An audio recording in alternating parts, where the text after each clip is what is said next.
Hello friends, welcome to Bismi சமையல்.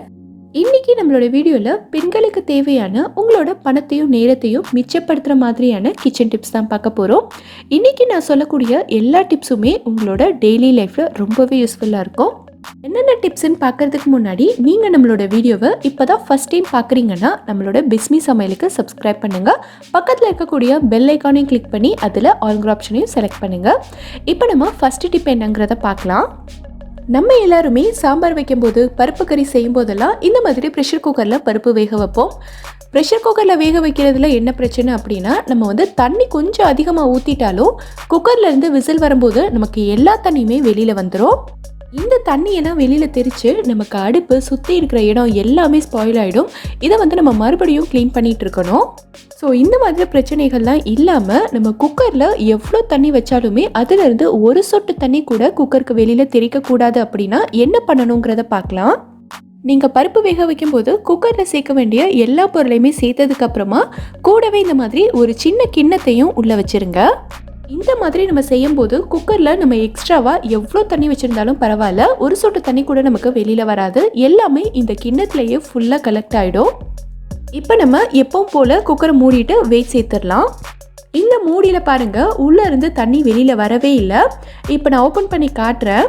நம்ம எக்ஸ்ட்ராவாக வச்சுருந்த தண்ணி எல்லாமே இந்த பவுல்லையே தான் கலெக்ட் ஆகிருக்கு. இப்போது இந்த தண்ணியை நீங்கள் வேஸ்ட் பண்ண வேண்டாம். இது ரொம்ப சத்தானது. இதை நீங்கள் ரசம் வைக்கிறதுக்கு இல்லை குழம்பு வைக்கிறதுக்கெல்லாம் யூஸ் பண்ணிக்கலாம். நம்ம பருப்புமே இந்தளவுக்கு நல்லா வெந்து வந்திருக்கு.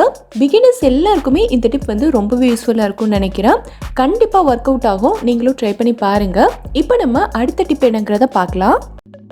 இங்கே நான் கருப்பு கொண்டக்கடலை எடுத்திருக்கேன். இந்த கொண்டக்கடலையை நம்ம சுண்டல் செய்கிறதுக்கும் சன்னா மசாலா செய்கிறதுக்கும் நல்லா ஊற வச்சுட்டு தான் செய்ய முடியும். சப்போஸ் நம்ம இதை முந்தின நாள் நைட்டே ஊற போட மறந்துட்டோம், அப்படி இல்லைன்னா நமக்கு ஊற வைக்கிறதுக்கு டைம் இல்லை அப்படின்னா நான் ஒரு சூப்பரான ட்ரிக் சொல்லித்தரேன். அதை நீங்கள் ஃபாலோ பண்ணுங்கள். இங்கே நான் ஒரு ஹாட் பாக்ஸ் எடுத்திருக்கேன். இந்த ஹாட் பாக்ஸில் கொண்டக்கடலை ஊறுறதுக்கு தேவையான அளவுக்கு தண்ணியை நல்லா கொதிக்க வச்சுட்டு இது உள்ளே சேர்த்துக்கிறேன். இப்போது இதில் நமக்கு தேவையான அளவுக்கு கொண்டக்கடலை சேர்த்துக்கலாம். இப்போது இந்த ஹாட் பாக்ஸை நல்லா மூடிட்டு இதை ஒரு 30 நிமிஷத்துலேருந்து 45 நிமிஷம் வரைக்கும் அப்படியே விட்டுருங்க. இப்போ நான் 45 நிமிஷத்துக்கு அப்புறமா ஓப்பன் பண்ணி பார்க்குறேன். நம்ம ஊற வச்ச கொண்டக்கடலை நல்லா ஊறி பெருசு பெருசாக வந்திருக்கு பாருங்கள். இந்த அளவுக்கு நல்லா ஊறி வந்திருக்கு. இதை நம்ம குக்கரில் வேக வச்சோன்னா டக்குன்னு வெந்துடும். நம்ம வீட்டில் இந்த மாதிரி இட்லி மாவு தோசை மாவெல்லாம் மொத்தமாக அரைச்சி வச்சுருப்போம். இந்த தோசை மாவெல்லாம் பார்த்திங்கன்னா ஒரு 5-6 நாள் ஆகிட்டாலே ரொம்ப புளிச்சு போயிடும்.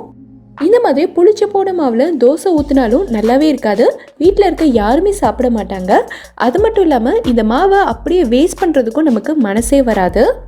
ஸோ இந்த மாதிரி புளிச்ச மாவில் இருக்க புளிப்பை மட்டும் எடுத்துட்டு கொஞ்சம் கூட புளிப்போட டேஸ்ட்டோ வாசனையோ வராத அளவுக்கு வீட்டில் இருக்க அத்தனை பேரும் விரும்பி சாப்பிட்ற மாதிரி சூப்பராக கிறிஸ்பியாக எப்படி தோசை செய்கிறதுன்னு பார்க்கலாம். புளிப்பை எடுக்கிறதுக்காக இந்த மாவில் நம்ம 2 பொருள் சேர்க்க போகிறோம். ஃபஸ்ட்டு என்னென்னா, இதில் 1/2 டீஸ்பூன் அளவுக்கு மிளகுத்தூள் சேர்த்துக்கிறேன். இன்றைக்கி நான் 3 தோசை சுடுற அளவுக்கு மாவு எடுத்திருக்கேன். ஸோ நான் 1/2 டீஸ்பூன் அளவுக்கு சேர்க்குறேன். உங்களோட மாவுக்கு ஏற்ற மாதிரி நீங்கள் சேர்த்துக்கோங்க. நம்ம சேர்த்துருக்க இந்த மிளகுத்தூள் புளிப்போட வாசனையை கம்ப்ளீட்டாக எடுத்துரும். அடுத்து இந்த மாவில் கொஞ்சம் கூட புளிப்போட வாசனை வரவே வராது. இப்போது இது கூடவே நான் கொஞ்சமாக சுகரும் சேர்த்துக்கிறேன். இந்த மாதிரி சுகர் சேர்த்து கலந்து விடும்போது மாவில் இருக்க புளிப்பு டேஸ்ட் நமக்கு பேலன்ஸ் ஆயிரும். ஸோ இப்போ இந்த மாவில் நீங்கள் தோசை ஊற்றுனீங்கன்னா இது புளிச்ச மாவுன்னு வீட்டில் இருக்க யாராலையும் கண்டுபிடிக்கவே முடியாது. அந்தளவுக்கு சூப்பராக வரும். ஸோ இப்போ நான் தோசை ஊற்றி காட்டுறேன். இன்றைக்கி நான் இரும்பு கல்லில் தான் தோசை ஊற்றுறேன். ஸோ மாவு ஒட்டுமோ நீங்கள் நினைக்க வேண்டாம், ஒட்டவே ஒட்டாது, சூப்பராக வரும். பாருங்கள், இவ்வளோ ஈஸியாக எடுக்க வருது பாருங்கள். தோசை எவ்வளோ கிறிஸ்பியாக வந்திருக்குன்னு. இனி மாவு புளிச்சிருச்சுன்னா வேஸ்ட் பண்ணாதீங்க, இதே மாதிரி செஞ்சு பாருங்கள். இப்போ அடுத்த டிப் என்னங்கிறத பார்க்கலாம். நம்ம வீட்டில் அதிகமாக எண்ணெய் சேர்த்து ஃப்ரை பண்ணுற ரெசிபீஸ், அதாவது முறுக்கு, வடை, இந்த மாதிரி பலகாரங்கள்லாம் செஞ்சோன்னா செஞ்சு முடிச்சதுக்கப்புறமா மீதி இருக்கிற எண்ணெயை நம்ம ஃபில்டர் பண்ணி தனியாக எடுத்து வைப்போம். எண்ணெய் தான் நம்ம ஃபில்டர் பண்ணி எடுத்து வச்சாலும் இந்த எண்ணெயில் நம்ம பொரிச்ச பலகாரத்தோட வாசனை தான் வந்துக்கிட்டே இருக்கும். அடுத்து இந்த எண்ணெயை நம்ம பொரியல் செய்கிறதுக்கோ இல்லை குழம்பு வைக்கிறதுக்கோ இல்லை தோசையில் சேர்த்தாலும் கூட அதே ஃப்ளேவர் தான் நமக்கு வந்துக்கிட்டே இருக்கும். ஸோ இந்த மாதிரி பொரிச்ச எண்ணெயில் நம்ம செஞ்ச பலகாரத்தோட வாசனை வராமல் இருக்கிறதுக்கு நம்ம என்ன பண்ணணுங்கிறத பார்க்கலாம். நீங்கள் பலகாரம் செஞ்சு முடித்த உடனேவே ஸ்டவ்வை ஆஃப் பண்ணிவிட்டு இந்த மாதிரி கொஞ்சமாக புளி எடுத்து அந்த எண்ணெயில் போட்டுருங்க. எண்ணெய் வந்து சூடாக இருக்கிறதுனால புளி வந்து ஆட்டோமேட்டிக்காக பொரிய ஆரம்பிக்கும். எண்ணெயோட அளவுக்கு ஏற்ற மாதிரி நீங்கள் வந்து புளி சேர்த்துக்கணும். இந்த அளவு எண்ணெய்க்கு இவ்வளோ புளி வந்து போதும். ஒரு 2-3 நிமிஷத்துக்கு இந்த புளியை நல்லா பொரிய விட்டுருங்க. புளி வந்து நல்லா பொரிஞ்சு பபிள்ஸ் எல்லாம் அடங்கிரும். அதுக்கப்புறமா நீங்கள் வந்து எண்ணெயை ஃபில்டர் பண்ணிவிட்டு ஸ்டோர் பண்ணி வச்சுக்கலாம். நம்ம சேர்த்த புளி வந்து இந்த எண்ணெயில் இருந்த பலகாரத்தோட வாசனை எல்லாத்தையும் கம்ப்ளீட்டாக எடுத்துரும்.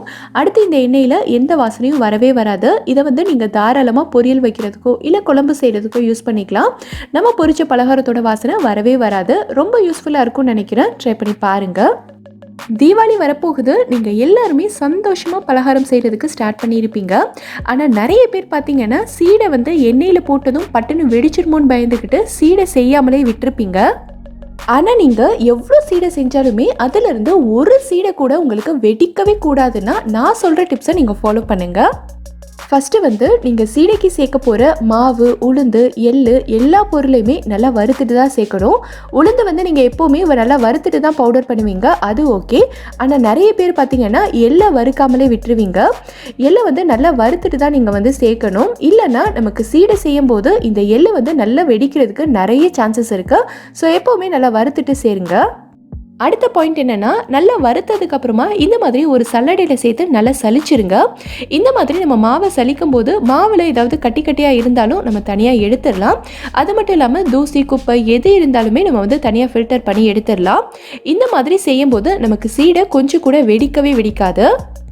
இப்போ நான் அடுத்து சொல்ல போகிறது தான் நம்ம சீடை செய்கிறதுலே ரொம்ப ரொம்ப முக்கியமாக நோட் பண்ண வேண்டிய விஷயம். என்னென்னா, சீடைக்கு மாவு உருட்டும் போது நீங்கள் வந்து மாவை நல்லா அழுத்தம் கொடுத்து கேப்பே இல்லாத மாதிரி நல்லா வலுவலுன்னு உருட்டவே உருட்டாதீங்க. சீடைக்கு மாவு உருட்டும் போது எப்போவுமே நீங்கள் வந்து லைட்டாக தான் அழுத்தணும். அதே மாதிரி அந்த உருண்டையில் கொஞ்சமாக வந்து விரிசல் இருக்கணும். நான் ஏன் இந்த சீடையை விரிசலோடைய உருட்ட சொல்கிறேன்னா, நம்ம இந்த சீடையை எண்ணெயில் போட்டு ஃப்ரை பண்ணும்போது உள்ளக்கரை ஏதாவது ஏர் பபிள்ஸ் இருந்ததுன்னா அது வந்து வெளியில் வர்றதுக்கு ட்ரை பண்ணும். ஸோ இந்த மாதிரி விரிசல் இருந்ததுன்னா இந்த கேப் வழியாக நமக்கு உள்ளே இருந்த ஏர் எல்லாமே வெளியில் வந்துடும். இந்த உருண்டையில் கொஞ்சம் கூட கேப்பே இல்லை அப்படின்னா நமக்கு வந்து இந்த சீடை பட்டுன்னு வெடிச்சிரும். சீடை வந்து லேசான விரிசலோடு இருந்தாலும் பரவாயில்ல, நீங்கள் வந்து அப்படியே போட்டு ஃப்ரை பண்ணி எடுங்க. இந்த மாதிரி நான் சொன்ன எல்லா பாயிண்ட்ஸையுமே கவனத்தில் வச்சுக்கிட்டு நீங்கள் சீடை செஞ்சிங்கன்னா ஒரு சீடை கூட உங்களுக்கு வெடிக்கவே வெடிக்காது. இந்த ரெசிபியோட வீடியோ வந்து நம்ம சேனலில் ஏற்கனவே இருக்குது. உங்களுக்கு லிங்க் வேணும்னா நான் டிஸ்கிரிப்ஷனில் ஷேர் பண்ணுறேன். ட்ரை பண்ணி பாருங்கள். இங்கே பார்த்தீங்கன்னா நான் வந்து கோதுமை மாவு எடுத்திருக்கேன். நான் வந்து கோதுமை மாவெல்லாம் எப்போவுமே 5 கிலோ இல்லை 7 கிலோ இந்த மாதிரி கொஞ்சம் அதிகமாக வாங்கி ஸ்டோர் பண்ணி வச்சுப்பேன். எனக்கு வந்து நிறைய நாளைக்கு வரும். இந்த மாதிரி கோதுமை மாவுலலாம் நமக்கு எவ்வளோ நாள் ஆனாலும் சரி இதில் வண்டு வரவே கூடாது. அப்படின்னா இந்த மாதிரி கொஞ்சமாக தூள் உப்பு எடுத்துகிட்டு இந்த கோதுமை மாவில் நல்லா மிக்ஸ் பண்ணி விட்டுருங்க. உங்களுக்கு இந்த மாதிரி உப்பு சேர்த்து கலந்து வைக்கிறதுல இஷ்டம் இல்லை, சப்பாத்திக்கு மாவு பிசையும் போது அதில் உப்பு ஜாஸ்தி ஆகிறதுக்கு நிறைய சான்சஸ் இருக்குன்னு நீங்கள் நினச்சிங்கன்னா இன்னொரு சூப்பரான ஐடியா கூட இருக்குது. இந்த மாதிரி 2-3 பிரியாணி இலை எடுத்துகிட்டு இதை மாவுக்குள்ளே நல்லா அமுக்கி வச்சுருங்க. இந்த மாதிரி நம்ம செய்கிறதுனால பிரியாணி இலையோட வாசத்துக்கு இதில் வண்டோ பூச்சியோ சுத்தமாக வரவே வராது. இந்த டிப் தான் நான் வந்து நிறைய வருஷமாக யூஸ் பண்ணிகிட்ருக்கேன். ஒரு தடவை கூட எனக்கு கோதுமை மாவில் வண்டு வந்ததே கிடையாது. ரொம்ப யூஸ்ஃபுல்லாக இருக்கும்னு நினைக்கிறேன். நீங்களும் ட்ரை பண்ணி பாருங்கள். இந்த வீடியோவில் நான் சொல்லியிருக்க எல்லா டிப்புமே உங்களுக்கு ரொம்பவே யூஸ்ஃபுல்லாக இருக்கும்னு நினைக்கிறேன். எந்த டிப் உங்களுக்கு ரொம்ப யூஸ்ஃபுல்லாக இருந்ததுங்கிறது கீழே இருக்க கமெண்ட்டில் எனக்கு சொல்லுங்கள். இந்த வீடியோ பிடிச்சிருந்தா லைக் பண்ணுங்கள். உங்கள் ஃப்ரெண்ட்ஸ், உங்கள் ஃபேமிலி மெம்பர்ஸ் கூட இந்த வீடியோவை ஷேர் பண்ணுங்கள். மறக்காமல் நம்ம பிஸ்மி சமையலுக்கு சப்ஸ்கிரைப் பண்ணிவிட்டு பக்கத்தில் இருக்கக்கூடிய பெல் ஐக்கானை கிளிக் பண்ணி அதில் ஆல் ஆப்ஷனையும் செலக்ட் பண்ணுங்கள். தேங்க்யூ.